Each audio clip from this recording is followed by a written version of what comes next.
Tout le monde s'attendait à ce que le général Ibrahim Traoré humilie le dirigeant déchu. Après tout, le président Mahamadou Zida, 63 ans, avait autrefois qualifié Traoré de soldat imprudent, inapte à la diplomatie.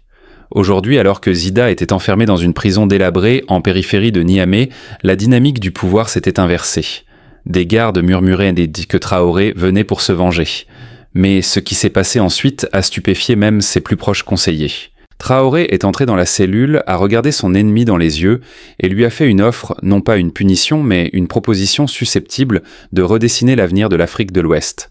L'homme qu'on croyait destructeur était venu pour construire. Il n'y avait ni triomphe sur son visage, ni trace d'arrogance. Son attitude calme contrastait avec les attentes. Les gardes déconcertés s'écartèrent alors qu'il marchait seul vers la chambre obscure où Zida était détenu. L'ancien président raide et amer s'attendait à être humilié ou attaqué.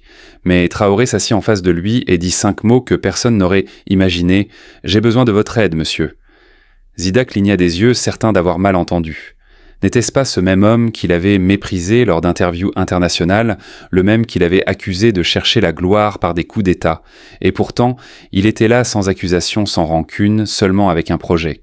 Traoré présenta alors une initiative audacieuse, un corridor économique transfrontalier longeant le sud du Sahara. Il l'appelait un mur, mais pas un mur de séparation, un mur de connexion. Une artère vitale destinée à unir l'agriculture, l'énergie et le commerce entre plusieurs nations meurtries par la pauvreté et les divisions. Zida écouta le visage fermé. Mais lorsque Traoré lui rappela un discours qu'il avait prononcé en 2015 dans lequel Zida appelait les dirigeants africains à dépasser leur orgueil personnel pour le progrès collectif, quelque chose se brisa en lui. « Je vous croyais à l'époque, dit Traoré, et je veux encore y croire. » Ce n'était pas un spectacle, mais une sincérité désarmante. Ce moment dans une cellule sombre devint une inversion de rôle, l'accusé devint le visionnaire, le prisonnier, le mentor. Après un long silence, Zida murmura d'une voix rauque « Si vous êtes sérieux et êtes sérieux, alors je vous aiderai. » La nouvelle de la rencontre privée entre Traoré et Zida provoqua une onde de choc dans les cercles diplomatiques de l'Afrique de l'Ouest. Certains y virent une mise en scène, une tentative de propagande, visant à faire passer Traoré pour un héros magnanime. Des critiques affirmèrent que consulter un homme autrefois banni ne pouvait couvrir la porte à l'instabilité. D'autres évoquèrent même une trahison prétendant que Traoré légitimait un criminel. Les soupçons enflaient tout en nourris par des commentateurs absents de la pièce qui n'avaient ni entendu le calme dans la voix de Traoré, ni vu la clarté dans ses yeux. Mais derrière les portes closes, quelque chose de rare prenait forme. Traoré fit discrètement transférer Zida dans une résidence sécurisée, non pas comme prisonnier, mais comme conseiller. Aucune annonce publique, aucun drapeau. Juste une décision. Il lui assigna une petite équipe d'analystes et lui donna accès à des données régionales. Les premières semaines furent tendues. Zida, toujours méfiant, mettait à l'épreuve la vision de Traoré. Il contestait, interrogeait, testait sa maturité politique. Mais Traoré ne broncha pas. Il ne cherchait pas à contrôler Zida, mais à le transformer en acteur. L'ambition était claire, bâtir ensemble, pas diriger seul. L'un de leurs premiers désaccords concernait le tracé du corridor saharien. Zida insista pour que les communautés locales du Mali et du Niger soient consultées, des régions souvent marginalisées dans les décisions étatiques. Traoré accepta. Ce fut le premier grand tournant. Ensemble, ils retravaillèrent les plans pour prioriser les zones les plus touchées par les conflits et la sécheresse. Le corridor ne serait pas seulement une route commerciale, mais un réseau vital conduite d'eau ferme solaire, hubs agricoles et centres de soins mobiles. Une renaissance pour des familles que l'État avait toujours ignorées. Peu à peu, les deux hommes changèrent. Traoré montra davantage de patience d'écoute. Zida durci par l'exil et l'humiliation recommença à croire. En Traoré, il retrouvait l'idéalisme qu'il avait jadis défendu, longtemps enfoui sous les ruines de la défaite. Leur relation évolua de la méfiance au respect mutuel du formel au sincère. Ce n'était plus un plan d'infrastructure, c'était un projet d'âme, une tentative de recoudre le tissu émotionnel et politique de la région. Lorsque les rumeurs de leur travail commun se répandirent, le public hésita entre confusion et admiration. Certains refusaient encore de faire confiance à Zida. D'autres jugeaient Traoré trop idéaliste. Mais un nouveau dialogue naquit sur l'unité, les secondes chances et la puissance de voir deux anciens ennemis bâtir ensemble. Un continent longtemps brisé par l'orgueil et la revanche regardait maintenant une nouvelle forme de leadership non fondée sur la domination mais sur la dignité. Les mois passèrent. Ce qui avait commencé comme un échange improbable derrière des barreaux s'était mué en l'une des collaborations les plus audacieuses de l'Afrique moderne. Pourtant, à l'extérieur du complexe sécurisé, les doutes persistaient. Quand fut annoncé le tout premier forum public au cours duquel Traoré et Zida présenteraient ensemble l'initiative du corridor saharien, les réactions internationales oscillèrent entre scepticisme et inquiétude. Des éditorialistes dénoncèrent une idéalisation dangereuse de la réconciliation. Les opposants politiques de Traoré alertèrent sur le risque de réhabiliter un homme au passé controversé. Certains exigèrent même des poursuites judiciaires contre Zida, ravivant les fantômes d'anciennes accusations de trahison et de corruption. Mais une fois encore, Traoré ne vacilla pas. Le jour du forum organisé dans la capitale, Ouagadougou débuta sous haute tension. Des manifestants s'étaient rassemblés aux abords du lieu brandissant des pancartes dénonçant la présence de Zida. Des rumeurs circulaient, Traoré allait-il annuler sa venue, allait-il refuser de partager la scène ou se désolidariser à la dernière minute? Rien de tout cela n'arriva. Lorsque les rideaux se ouvrirent, les deux hommes entrèrent côte à côte. Aucun discours d'excuse, aucune mise en scène de pardon. Traoré prit la parole le premier. Il ne chercha pas à convaincre ni à se justifier. Il regarda la foule droit dans les yeux et dit simplement « Reconstruire une région commence par reconstruire notre capacité à nous asseoir à la même table même avec ceux que nous avons autrefois combattus. » Cette seule phrase fit basculer l'atmosphère. Puis Zida s'avança. Il ne chercha pas à défendre son passé. Il parla du projet exclusivement. Des schémas techniques, des cartes régionales, des témoignages communautaires. Il ne demanda pas à être pardonné. Il demanda qu'on croie en l'initiative, en son utilité en l'avenir. Peu à peu, l'audience écouta. Non pas deux hommes cherchant une rédemption, mais deux leaders apportant une vision. La salle d'abord glaciale devint attentive. Des journalistes prirent des notes, des chefs communautaires acquiescèrent. Pour la première fois depuis des années, un espace divisé retrouva une harmonie fragile. Après cette présentation, le ton des médias changea. Des articles surgirent avec des titres comme « Une nouvelle forme d'alliance » ou « De la cellule au plan d'ingénierie ». La démarche de Traoré ne fut plus qualifiée d'utopique, mais de courageuse. Son choix de dépasser les blessures personnelles et les luttes de pouvoir fut vu comme un acte stratégique. Il avait relancé un processus régional là où d'autres auraient allumé des incendies. Et plus important encore, il avait montré au peuple du Burkina Faso et à toute l'Afrique de l'Ouest que les ennemis d'hier ne sont pas condamnés à le rester. Que même à l'ombre de la trahison, on peut choisir d'agir ensemble. Dans une région rongée par le silence et les blessures historiques, Traoré et Zida avaient osé proposer l'impensable, la coopération sans condition. Bien avant que l'initiative ne devienne publique, le nom de Zida était encore synonyme de division. Beaucoup se souvenaient de ses propos télévisés où il traitait Traoré de pétron opportuniste militariste et appelait à une intervention judiciaire internationale. Cette déclaration lui avait valu de nombreux ennemis, notamment parmi les jeunes officiers qui voyaient en Traoré un symbole de renouveau national. Alors lorsque les rumeurs d'une collaboration entre les deux hommes se propagèrent, la réaction fut immédiate: indignation, trahison, accusation d'abandon de la révolution. Mais Traoré resta concentré. Il avait compris ce que beaucoup d'observateurs ignoraient: le pouvoir véritable ne consiste pas à punir le passé, mais à remodeler l'avenir. Faire appel à Zida n'était pas une réécriture de l'histoire, mais un acte de lucidité. Car aussi critiqué soit-il, nul ne connaissait mieux les enjeux transnationaux que Zida. Son mandat, bien que bref et controversé, l'avait conduit à négocier avec plusieurs États sur des projets d'intégration régionale. Et son exil lui avait donné une compréhension rare du regard extérieur posé sur l'Afrique comme une terre instable, fragmentée, fragile. Traoré ne vit donc pas en Zida une menace, mais un cartographe imparfait tenant les clés d'un itinéraire invisible aux autres. Leurs échanges d'abord prudents devinrent des sessions de travail intenses. Traoré écoutait plus qu'il ne parlait. Il absorbait les leçons des échecs de Zida. Les débats étaient hants et francs, parfois musclés mais toujours nourris d'une intention commune, construire quelque chose de plus grand que leur rancune.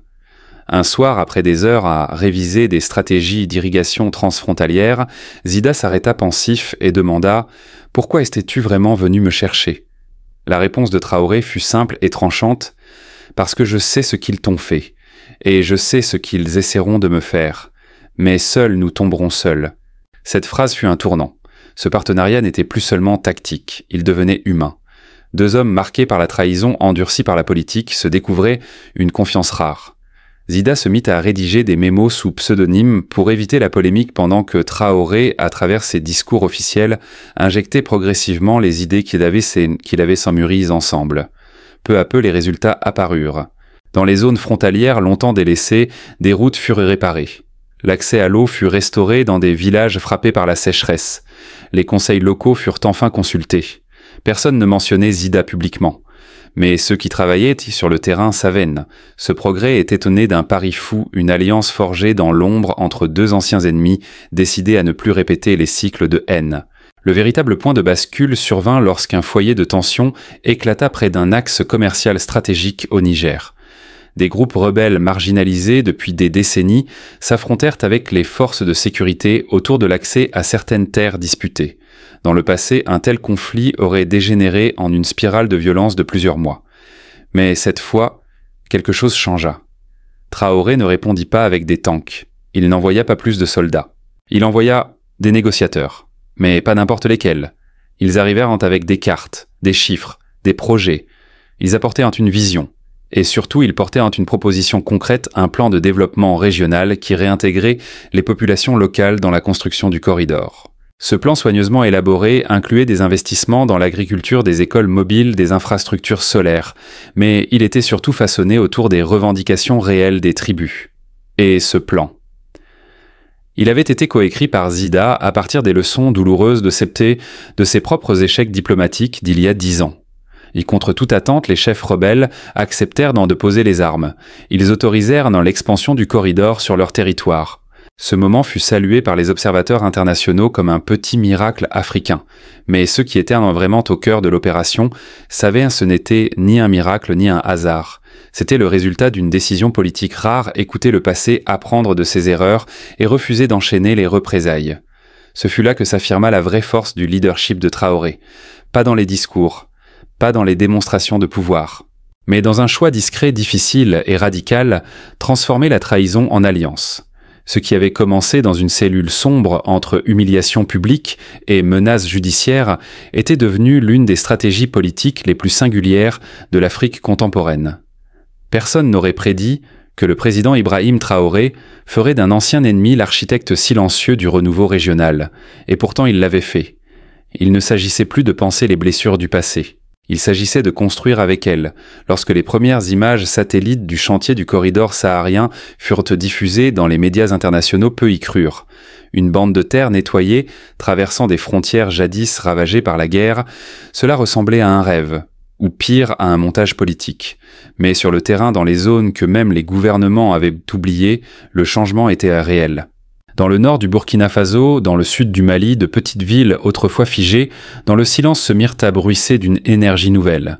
Des ouvriers arrivaient, des dispensaires temporaires étaient montés, les anciens étaient invités à participer aux séances de planification. Quelque chose de profond était en train de naître, et cela avait commencé dans une cellule de prison entre deux hommes que le monde entier croyait irréconciliables. Zida, autrefois perçu comme un paria politique, devint le nègre discret d'une renaissance régionale. Son nom n'apparaissait jamais sur les documents officiels. Il ne figurait pas aux conférences de presse. Mais ceux qui travaillaient au sein du comité présidentiel reconnaissaient sa touche. Il connaissait la géographie, les tensions tribales, les alliances précaires. Et Traoré, jeune mais stratège, le protégeait des tempêtes politiques, tout en exploitant pleinement la puissance de ses idées. Ce fut un équilibre délicat mais profondément efficace fondé sur le silence, l'humilité et une confiance presque sacrée. Et cette confiance fut mise à l'épreuve lorsqu'un incident violent éclata sur l'un des tronçons clés du corridor. Mais cette fois encore, la solution ne fut pas militaire. Elle fut diplomatique communautaire et fondée sur des plans concrets de développement, des plans que Zida avait rédigés dans l'ombre. Ainsi, ce que l'on appelait autrefois le mur ne fut jamais fait de béton ou d'acier. Le véritable mur bâti à travers le Sahara fut composé de confiance entre anciens ennemis, risques politiques assumés malgré la critique, et cette croyance radicale que même ceux que l'on avait étiquetés comme traîtres peuvent devenir bâtisseurs d'avenir. C'est là dans cette foi silencieuse que naquit le plus grand héritage d'Ibrahim Traoré. Le leadership est souvent défini par la victoire, l'autorité ou la puissance. Mais dans l'histoire d'Ibrahim Traoré, c'est l'humilité radicale qui a révélé sa grandeur. Le choix de collaborer avec Mahamadou Zida, un homme qu'il avait autrefois publiquement discrédité, n'était pas une stratégie politique classique. C'était une rupture culturelle, une invitation à repenser le pouvoir, non pas comme domination, mais comme capacité à transformer l'adversité en alliance. La première leçon que nous devons retenir, c'est que les offenses, parfois, ne sont pas des murs définitifs. Elles peuvent être des points de départ. Zida avait par le passé ridiculisé Traoré, appelé à son isolement diplomatique, exigé des sanctions. Dans n'importe quel contexte politique classique, cela aurait scellé son sort. Mais Traoré n'a pas répondu par la vengeance. Il a répondu par une proposition. Ce geste de dépasser l'humiliation pour construire une vision partagée est un acte de maturité rarissime. Deuxièmement, cette histoire nous enseigne que le passé même douloureux contient de la valeur. La carrière de Zida s'était effondrée, mais son expérience ne devait pas être jetée aux oubliettes. Traoré a su séparer l'échec de l'inutilité. Il a vu dans les erreurs de son prédécesseur des leçons à ne pas répéter et dans ses compétences oubliées des ressources pour réactiver. Dans une société qui a tendance à effacer ce qui chute, cette posture est révolutionnaire. Troisième leçon, écouter est un pouvoir en soi. Traoré n'a pas ramené Zida comme figurant ni comme caution morale. Il a accepté ses critiques débattues, avec lui corrigé ses plans en fonction de ses objections. Dans ce dialogue, il a redonné à Zida une dignité que même les excuses n'auraient pas pu restituer. C'est cela le vrai leadership, permettre l'expression du désaccord sans y voir une menace. Quatrième leçon. La confiance ne se décrète pas, elle se bâtit. Elle naît dans la répétition, dans les silences partagés, dans les débats nocturnes, dans les choix difficiles. Le monde a vu les résultats, les routes, les négociations pacifiées, le corridor émergent, mais il n'a pas vu les sacrifices, les doutes, les résistances et des temps surmontés en coulisses. La réconciliation n'est pas un communiqué de presse. C'est une œuvre lente. Cette histoire agit aussi comme un miroir pour nos sociétés. Elle pose une question dérangeante. Et si nous avions tort sur nos ennemis, et si au lieu de les réduire au silence, nous les écoutions, et si au lieu de chercher la victoire sur les autres, nous cherchions la victoire avec les autres en tendant la main à Zida. Traoré n'a pas perdu en autorité. Il en a gagné. Parce qu'il a élargi le cercle des bâtisseurs. Il a montré que le pouvoir peut être coopératif sans être faible. Enfin, l'histoire de Traoré et Zida n'est pas seulement une anecdote de réconciliation politique. Elle incarne un changement de paradigme dans la manière dont l'Afrique peut se raconter, se gouverner et se construire. Trop longtemps, nos récits ont été dominés par la rupture, la vengeance, la défiance. Ce que Traoré nous enseigne ici, c'est qu'un autre récit est possible, celui de la transformation consciente de la coopération audacieuse et de la souveraineté réinventée. L'une des leçons les plus puissantes de cette histoire est celle du courage tranquille. Dans un monde politique saturé de bruit, de postures et de calculs, Traoré a choisi le chemin discret de la sincérité. Il n'a pas proclamé une révolution, il l'a vécue. Non pas dans l'éclat d'un podium, mais dans l'ombre d'une cellule face à un homme autrefois ennemi. Ce courage n'est pas spectaculaire. Il est silencieux, stratégique et profondément humain. Cette capacité à transcender les logiques binaires, alliés ou ennemis, succès ou déchéances passées ou à venir, nous invite à repenser notre conception même du pouvoir. Et si le vrai pouvoir aujourd'hui, c'était l'écoute de l'autre, la réintégration de la mémoire blessée, la réutilisation des échecs comme levier de solution. Dans cette optique, Zida représente bien plus qu'un ancien président réhabilité. Il est la métaphore du passé africain imparfait, contesté, complexe, mais porteur d'un savoir que l'on ne peut se permettre d'ignorer. Le fait que ce savoir soit resté dans l'ombre n'en diminue pas la valeur, au contraire. Cela nous rappelle que les bâtisseurs les plus précieux ne sont pas toujours ceux qui prennent la lumière, mais ceux qui dans le silence dessinent les structures de demain. L'impact symbolique du corridor saharien dépasse les kilomètres de route ou les fermes solaires. Ce projet est un symbole de rupture avec le fatalisme africain, avec l'idée que rien ne peut changer sans violence ou intervention extérieure. Il est la preuve qu'avec vision, dialogue et patience, des solutions endogènes ancrées dans la réalité africaine peuvent voir le jour. La dernière leçon que cette histoire nous offre est sans doute la plus importante. La souveraineté ne se décrète pas, elle se construit. Et elle commence dans la manière dont on traite même ses opposants. Car en choisissant de ne pas écraser Zida, mais de l'écouter, de l'inclure, de l'utiliser comme levier, Traoré a posé un acte de souveraineté morale. Il a montré que le pardon stratégique, loin d'être une faiblesse, peut devenir un outil de puissance, et que la réconciliation, lorsqu'elle est fondée sur des actes concrets, peut redéfinir une nation entière. Aujourd'hui, dans les écoles du Niger, dans les villages du Mali, sur les chantiers du Burkina Faso, cette vision prend racine. Non pas comme un rêve utopique, mais comme un chemin praticable. Des enfants apprennent que les ennemis d'hier peuvent devenir des alliés d'aujourd'hui. Des jeunes leaders comprennent que la grandeur ne réside pas dans la vengeance, mais dans la capacité à fédérer. Et c'est ainsi que l'Afrique avance non pas à coups de rupture, mais de ponts construits entre les générations, entre les douleurs et les espérances, entre les cicatrices et les ambitions. L'histoire retiendra peut-être que le capitaine Ibrahim Traoré a dirigé un pays. Mais nous témoins de cette époque saurons qu'il a fait bien plus. Il a réécrit la grammaire du pouvoir africain. Cette histoire projette un autre visage de l'Afrique. Pendant trop longtemps, le continent a été vu à travers le prisme des coups d'État, des rancunes ethniques, des vengeances politiques.